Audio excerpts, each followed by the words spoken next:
अरुण डोंगळे यांनी गोकुळच्या माध्यमातून कष्टकरी शेतकऱ्यांचा सर्वांगीण विकास साधत समाजकार्याचा वसा जोपासलाय। त्यांचे विचार त्यांची मुलगी अमृता डोंगळे ही नक्कीच पुढे नेईल। जिल्हा परिषदेसाठी त्या इच्छुक असून त्यांच्या पाठीशी आम्ही आहे।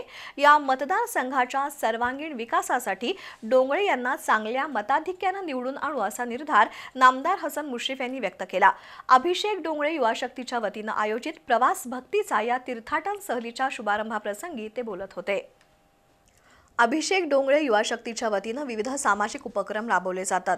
रोजच्या जीवनातील कामाच्या ताणतणावातून महिलांना थोडासा विसावा मिळावा आणि त्यांना एक वेगळा अनुभव घेता यावा या उद्देशाने युवा शक्तीच्या वतीने राधानगरी तालुक्यातील कसबा तारळे जिल्हा परिषद मतदारसंघातील 3000हून अधिक महिलांसाठी एका विशेष भक्तिमय सहलीचे आयोजन करण्यात आले। या सहलीमुळे महिलांना धार्मिक स्थळांचे दर्शन घेण्याची संधी मिळणार आहे।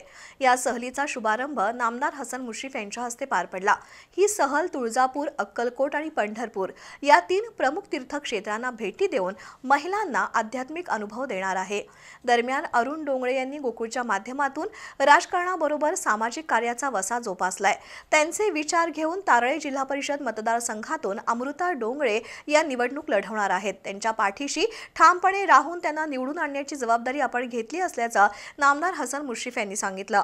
यावेळी राष्ट्रवादी महिला काँग्रेसच्या जिल्हाध्यक्षा शीतल फराकटे, केडीसीसी बँकेचे संचालक भैया माने, गोकुळचे माजी चेअरमन अरुण डोंगळे, अभिषेक डोंगळे यांच्यासह अमृता डोंगळे उपस्थित होत्या।